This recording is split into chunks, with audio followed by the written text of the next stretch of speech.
very excited here today because we've got a wonderful local group in the studio with me right now.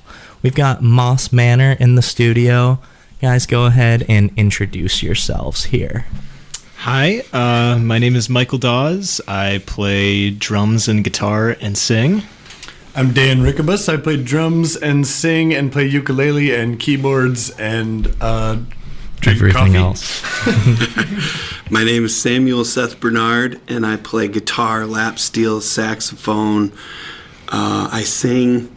I play a little bit of dinky garage sale keyboard in the band. Nice, that's exciting. That kind of takes me to my first point that I wanted to talk about today was like the recording of your original album, which came out earlier this year in February. I know you guys all kind of recorded it on your own terms because of COVID, and then brought it together and like brought that together. How did that really work? Like, how did you guys go about that? How was that recording process for y'all? Yeah, I had reached out to Dan and Seth because we've been buddies for years and have played stuff together over the years. And I reached out with kind of a gesture of like, do you guys want to hop on these tracks? And because we were all in our homes, we had some time to record, and it was really fun to put it all together. Like Seth had just a 4-track cassette recorder that he bounced to me via CD via Google Drive. So that all went into the Logic file, and Dan had a Pro Tool set up at his house, so he recorded some drums and vocals and stuff over there, and then we just dumped everything into one mix file and went from there. That's awesome. Mm-hmm. So speaking of like the sound of the record and everything like that, I know you guys will be playing a track for us today in the studio, but I want to talk through the record itself. It's pretty psychedelic. Like there's a lot of like electronic stuff throughout that. How does that sound really translate to your live show? Do you try and incorporate that as much as possible? How does that typically work? It's a really fun adventure. That's a great question because there's a lot going on. There's a lot that was created in the studio with this free sense of, or in our various studios, with this free sense of like, it really doesn't, we're not thinking about making it live. And so that was really freeing to be able to use, some stuff like Michael said that Seth recorded on cassette tapes, and that there was this really open environment of like, play whatever it is that you feel like the song needs, even if it isn't like what you usually play. So it was fun because some of that stuff was pretty easy, but others, it's like a big adventure and almost like a second creative process to recreate the song live. Mm-hmm. But then the big thing that came in clutch was bringing on Justin Avdek and Dutcher Snedeker from Earth Radio to really fill it out and make it lush. And that way too, like we can all sing vocals. Michael and I switch back and forth on the drums. Seth is playing different guitars, and sometimes I'm up front in the band and sometimes Michael is. And so we're having lots of fun with like switching around our actual human bodies. And it's so lovely to have Dutcher and Justin there, like just making it so lush and adding that lushness. Yeah, that's super exciting. Also, like writing this record, I know you all did it kind of like separate but together, and I know you all do your own stuff too, apart from Manor. Like Seth, you have your own work. Michael, like you were a part of the Accidentals. Dan, you're part of the Crane Wives. Like, how do you think those separate projects influence like the writing together? And do you think that like there was some like different influences there? Like how did that really influence this album as a whole? Yeah, I think each of us really kind of brought a different vibe to the table. And it was really fun to see how that unfurled in the recording process. Mm-hmm. Because, a song would get sent around, and once everybody's vibe was kind of stamped onto the song, it really felt like its own thing. And just like having the 4-track vibe from Seth and, Dan adding drums to songs without drums, just like filling that in. And like, but we all have so many different musical things that we listen to. You know, we're all in so many, we have our fingers in so many different pies when it comes to like sounds that we love. But there's also so much that we have in common. So there's a lot of through lines through the recording process where we could all be like, oh yeah, it's kind of like this record or this song, or like, oh, you know, that thing that happens at that 2-minute mark on, you know, X song by X artist. So it was really fun to see what everybody brought separately, but also to kind of bask in what we all collectively love as well. You have something else? Oh, yeah. I think also having a lot of different creative outlets helps us be more specific about what Moss Manor is and what it isn't. Mm-hmm. And it's a process of discovery and discernment, and it's expansive. But we feel like Moss Manor is a place that we get to inhabit and participate in as much as it is our band. Yeah. So I get to, you know, decide if I write a song where it belongs, and if I think it might belong to Moss Manor, I might show it to these guys. But what happens even more often than that is Michael will he'll pick out one of my songs from like my archives or something that I've written and say, hey, I think this is a Moss Manor tune. Yeah. And then he'll do a demo of it. And it's like, yeah, I guess that is a Moss Manor tune, which is really cool. And it feels very supportive, maximum vulnerability, minimal drama, and a lot of laughs. Yeah, that's great. I think that's a great point, being able to like choose your sound, and if the song doesn't fit your sound, you guys have a bunch of other outlets that you can still utilize it for. So there's really no hard feelings there, which I think is really cool. Mm-hmm. The last thing I want to talk about before we jump into your track is the next year moving forward. Any plans for like upcoming shows, any new music in the works? What are the plans for that? We released this record earlier this year, and we've really just been playing this year. It's been such a fun adventure, but there's no hard news to report, but it's the moss is blossoming once again. The awesome. Moisture in the moss is giving growth to little tendrils that come up and basically act as the gills to receive nutrients from the world. Yeah, you love to hear it.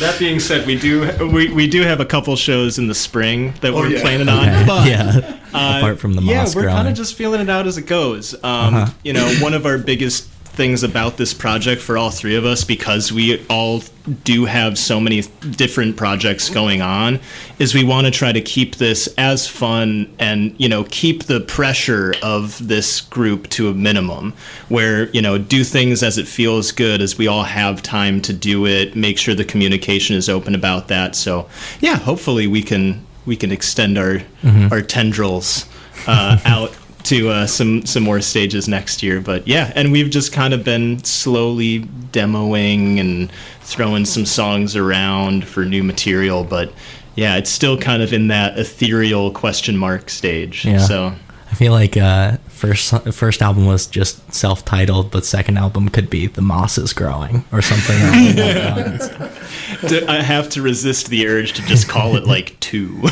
that's fair too. Cool. Well, so y'all are going to play a track for us live in the studio today.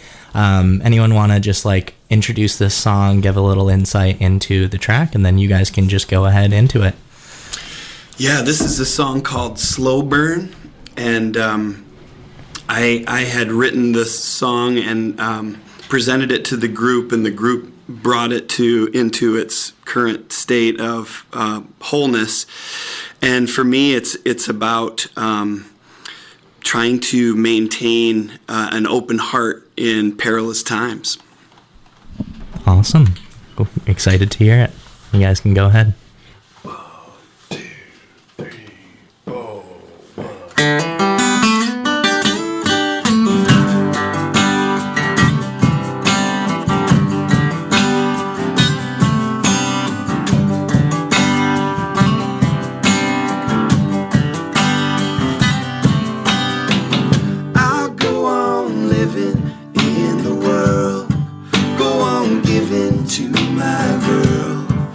Get into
to love each other.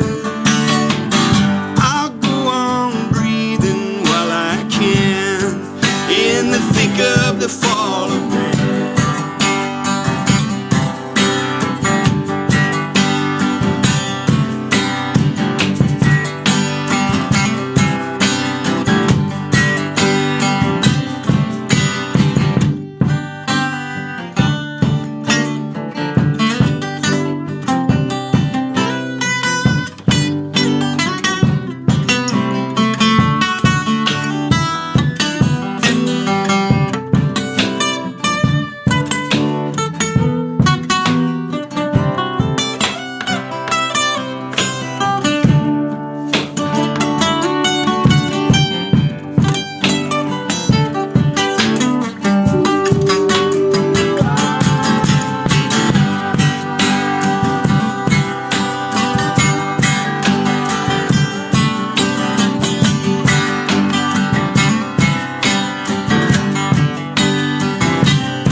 That was incredible, guys. Moss Manor here, live on WYCE.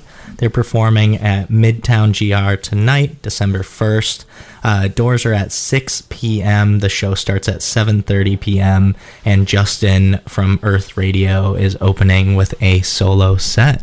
Thank you guys so much for coming in the studio, talking with me, playing that track. Thank you, Bagel Boy. Yeah, of course. Anything left you want to leave us off with today? Yeah, you know, every time I come in here, I think about Dirk Koning, who's the founder of the Community Media Center. And I always want to say his name, and I always want to remind people who he was and why he set up community media centers, not only here in West Michigan, but all over the world.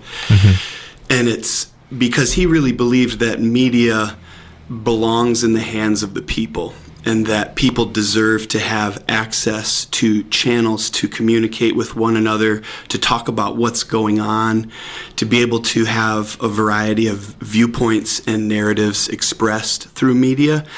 And he was a big guy with a huge heart, and I'm so grateful that I got to know him. And he was a mentor to one of my mentors, Bob Russell, and both Bob and Dirk are in the spirit world now. So I just want to say their names. And then in the spirit of that, I just want to also say that Moss Manor believes in peace, and Moss Manor supports political solutions beyond military solutions, and we support the use of our tax dollars for humanitarian purposes. And so Moss Manor encourages people to reach out to all of their elected officials to call for a ceasefire and to extend compassion and humanity to all parties involved in conflicts around the world. And we believe that peace is not only a goal, but peace is the way. So with gratitude to Dirk and to Bob and to everybody here at the Community Media Center, we appreciate the opportunity to use the privilege of the microphone. Yeah, of course. Thank you guys so much for coming in, and I love that message. Yeah, peace is the way. It's really how we got to respect each other to really coexist inside of this world, and I love that.